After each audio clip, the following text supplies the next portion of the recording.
네, 1.2 템플릿 메타 프로그래밍을 이용한 빠른 수학 연산 발표를 시작하겠습니다. C++ 프로그래머라면 템플릿이라는 말에서 STL, 범용 컨테이너 등을 떠올릴 건데요. 템플릿은 속도와 크기 모두에서 대단히 최적화된 코드를 만들어내는 하나의 가상 컴파일러가 될 수 있다는 게 이번 챕터의 주된 주제예요. 밑에 여기 영어로 적힌 두 사람이 어떠한 알고리즘도 템플릿화 될 수 있음을 보였다고 하네요. 그래서 이 챕터에서는 몇 가지 예제를 통해서 템플릿의 새로운 활용 방법에 대해 알아볼 거예요. 먼저 첫 번째 예제는 피보나치 수열인데요. 피보나치 수열은 0, 1, 1, 2, 3, 5, 8, 13 이렇게 n번째 수가 n-1번째와 n-2번째의 수를 더해서 만들어지게 되는데요. 이게 일반적으로 재계여출 방식으로 만든 피보나치 수열 함수예요. 여기 종료 조건이 있고 이렇게 재기적으로 함수를 호출해서 이제 결과값을 도출해내는 거예요. 딱 보면은 이 코드는 엄청 이해하기 쉽고 이제 간결한데 수행 시간이 n의 지수적으로 증가해요. 왜냐면은 여기 n을 구하려면은 n-1번째 거랑 n-2번째 거를 구해야 하고 또 그렇게 되면은 n-1번째 거는 n-2번째 거와 n-3번째 거 구해야 되고 이런 식으로 계속 지수적으로 증가하게 되잖아요. 근데 이렇게 지수적으로 증가하는 수행 시간을 가진 알고리즘을 게임에서 시키는 게 좀 힘들죠. 왜냐면 속도가 안 나오니까. 그래서 이를 템플릿화 해본대요. 템플릿하면 이런 식으로 되는데 어, 여기 템플릿에다가 어떤 입력값 정수 n을 받고 상수로 어떤 그 BAL 변수에 이 템플릿 마이너스 1번째 거의 변수와 마이너스 2번째 거의 변수를 넣어줘요. 그리고 아까 그 재계함수에 있었던 그 종료 조건은 여기 직접적으로 0하고 1에서 종료돼야 한다 하는 그 의미로 0일 땐 0이고 1일 땐 1이다 이렇게 종료 조건을 넣어주고요. 그 다음에 여기 이 define 이거는 매크로 함수는 템플릿을 이렇게 이걸 나중에 쓸 때 계속 이 피브 하고 꺽쇠가로에다가 숫자 넣고 땡땡하고 VAL 하고 하면은 좀 길잖아요. 그래서 이걸 좀 함수처럼 쓸 수 있도록 간단하게 좀 쉽게 쓰기 위해서 저렇게 매크로 함수로 정의를 해준 거고 특별한 의미는 없습니다. 어, 아까 그 매크로로 정의한 이 피보나치 수열을 이 함수는 매크로 함수는 실제 함수가 아니고 VAL이라는 열거형 정수일 뿐이에요. 그리고 이제 아까 템플릿 어, 아, 여기 이거를 스트로크로 한 거는 이 이넘을 그냥 해놓으면은 이제 VA를 따로 이제 그냥 전역적으로 쓸 수 있게 되는데 그렇게 하지 않고 이 여기 안에 넣으면서 좀 표기를 단순하기 위한 것일 뿐이고요. 이제 아까 말씀드렸듯이 n은 함수의 입력을 지정한 용도로 쓰이는 거고 종료 조건을 정의해주면 됩니다. 이제 저게 이제 실행 시간에 이 재계함수처럼 실행 시간에 이 계산하는 게 아니라 템플릿은 이걸 컴파일하는 과정에서 이 계산을 하게 돼요. 그래서 그 컴파일 과정을 따라가 보면은 숫자 4를 넣었다. 그러면은 3, 2, 2, 1, 1, 0 이렇게 분리가 되고 또 2는 1, 0으로 1은 1로 1은 1로 0은 0으로 돼서 얘는 다시 1, 0 돼가지고 다 더하면 3. 그래서 이 코드에서 피보나치 수열 이 템플릿으로 만든 매크로 함수는 그냥 이게 실행됐을 때 이걸 계산하는 게 아니라 그냥 실제로 실행될 때는 이게 그냥 숫자 3인 거예요. 아까 이넘 안에 그게 상수였으니까. 이 말은 알고리즘의 최적화만으로 이거를 그러니까 이제 템플릿으로 바꾸고 최적화를 하는 것만으로도 지수적인 수행 시간이었는데 그게 런타임에서는 상수적인 수행 시간으로 줄는다는 거예요. 그러니까 컴파일에 걸리는 시간이 좀 늘어나더라도 실제 실행 속도는 엄청 빨라지는 거죠. 이제 그 다음에 살펴볼 예제는 팩토리얼인데요. 팩토리얼은 n의 느낌표 이렇게 표현하고 1부터 n까지의 곱을 의미하는 거예요. 이제 이걸 또 아까처럼 재기호출로도 구해보고 템플릿으로도 구해볼게요. 이게 재기호출 방식인데 사막연산자로 구현된 거예요. 이게 종료 조건이고 n이 1보다 작거나 같으면 2를 반환하고 그렇지 않고 n이 1보다 크다면 n 곱하기 n-1번째의 팩토리얼 이렇게 구하는 거죠. 이걸 이제 템플릿화 해보면은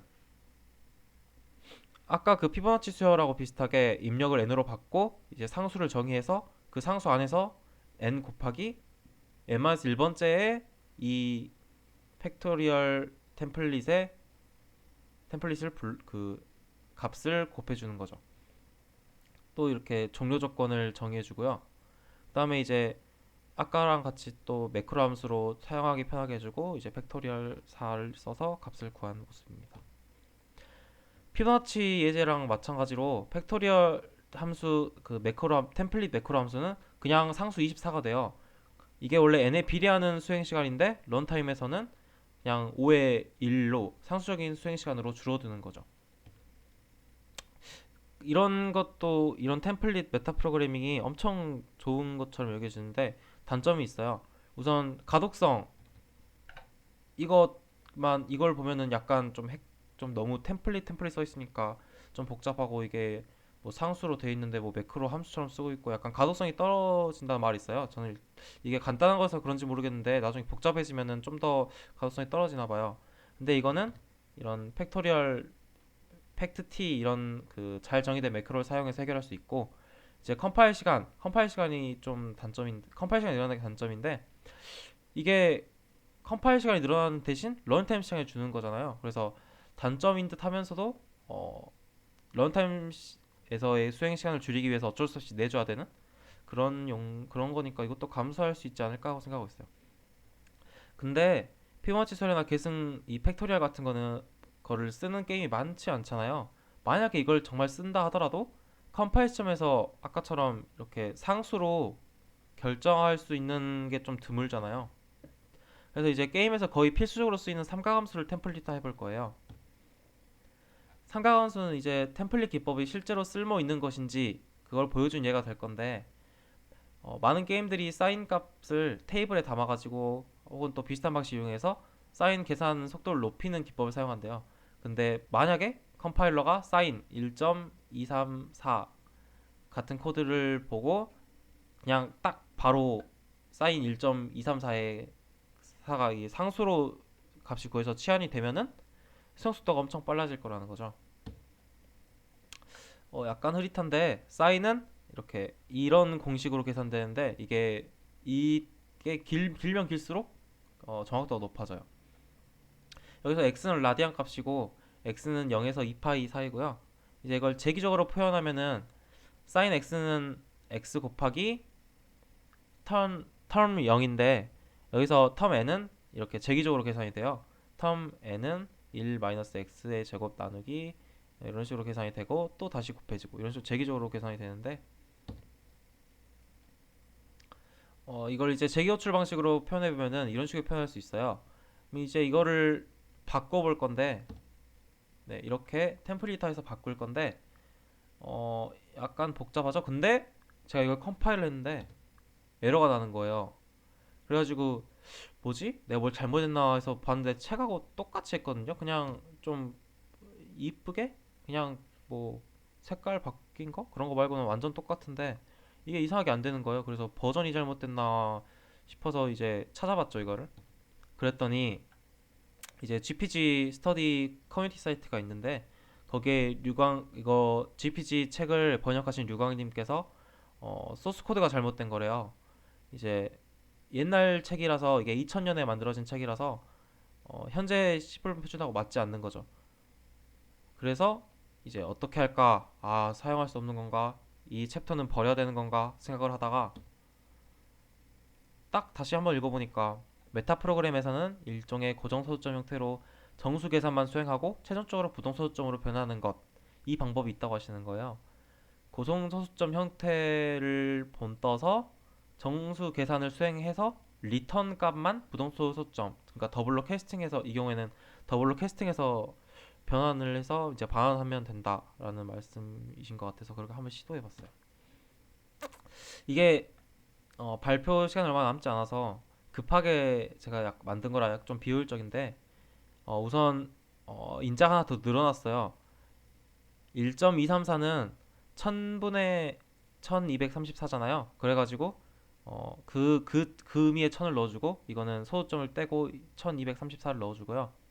이제 그 값을 받으면은 원래 여기가 더블이었는데 인트로 바뀌고 여기도 인트로 바뀌고 그거를 이제 원래 1.234가 들어가야 될 그 자리를 그냥 계속 1000 나누기 1234 해가지고 그걸 더블로 캐스팅해서 계산했어요. 그랬더니 잘 되긴 돼요.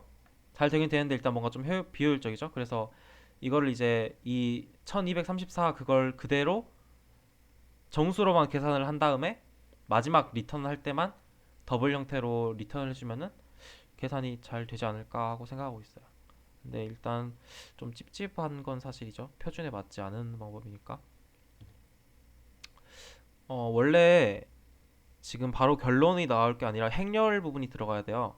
근데 아까 말씀드린 것처럼 약간 그 표준하고 맞지 않는 부분이 있어서 제가 발표 준비를 열심히 한다고 했는데 시간이 모자라가지고 행렬 부분은 제가 빼먹게 됐어요. 그래서 제가 다음에 시간이 날 때 이 부분은 따로 추가해서 제가 동영상 업데이트를 하도록 하고 다음 제가 발표 때 말씀드리도록 하겠습니다. 이제 일단 이 챕터의 결론은 템플릿 메타 프로그래밍이 런타임에서 계산하는 것보다 느릴 때도 있대요. 그게 행렬 부분에서 계산할 때 그랬었는데 이거는 제가 다음에 자세하게 설명을 드릴게요. 근데 이제 컴파일러마다 템플릿 처리 방식이 약간 다르고 재기적인 호출 횟수를 컴파일러가 아예 컴파일 할 때 그 재기적인 호출 횟수를 제한하는 경우가 있대요. 그래서 이제 이거는 그 컴파일러의 옵션 설정해가지고 그걸 어떻게 제한을 풀 수가 있는 것 같아요. 아무튼 뭐 이런 저런 이야기가 있는데 결론은 일단 템플릿 짱짱맨 이게 결론이에요. 근데 제 결론은 삼각함수 얘처럼 2000년도에는 되던 방법이 지금 2014년에 안 되는 경우가 많아요. 근데 이제 그걸 아까 뭐 정수로 변환해서 어쩌고저쩌고 하면은 분명히 이제 제대로 공부하고 알고 사용하면 유용할 것 같긴 한데 차라리 어차피 상수값으로 정해져 있을 거 그냥 그걸 그렇게 하지 않고 그냥 계산해두고 상수값으로 써도 되지 않을까 하는 생각이 드는데 어차피 얘나 템플릿이나 가독성이 나쁜 건 마찬가지니까 그러면 컴파일 시간도 아끼고 런타임 시간도 아낄 수 있을 텐데 굳이 템플릿 메타 프로그래밍으로 해야 될 필요가 있을까 하는 생각을 했어요. 혹시 이 의견에 좀 실제적으로 어떤 예에서 쓰이는지 그런 걸 좀 써보신 분이나 그런 분께서는 좀 저한테 댓글이나 그런 걸로 알려주셨으면 좋겠습니다. 이제 발표를 마치면서 제 의견을 말씀드리면은 템플릿 메타 프로그래밍 깊이가 제가 없다 보니까 이번 챕터에 처음 본 거거든요, 저는. 그래서 이게 현업에서 정말 그게 큰 도움이 될까 하는 생각은 있어요. 왜냐면 요즘에는 머신 성능이 좋아지다 보니까 성능도 중요하지만 유지 보수를 위해서 코드 가독성도 중요해졌잖아요. 그래서 현업에서 이걸 적극적으로 채용해서 쓸지 그거는 좀 의문이었어요. 근데 이제 코드 가독성이 떨어지고 컴파일 시간이 늘어나고 상수값만 넣을 수 있고 그러니까 동적으로 뭘 계속 계산할 수 없잖아요. 바꿔가면서 값을. 그래서 그때마다 컴파일을 해줘야 되는데 그때마다 좀 그런 번거로운 작업이 추가되니까 불편한 점이 더 많아 보였어요. 제 생각에는. 그래서 그냥 제 주관적으로는 제가 나중에 이걸 정말 쓸 날이 올까? 그 생각을 했어요. 어, 발표는 여기까지고요. GPG를 공부하다 페이스북 페이지를 그 첫 번째 발표할 때 제 친구 만들었었는데 간단하죠. 페이스북 www.facebook.com GPG 스터디 고고 네, GPG를 공부하자라는 의미입니다. 네, 페이스북 페이지 좋아요 많이 눌러주시고요. 제 발표는 여기까지 하겠습니다. 감사합니다.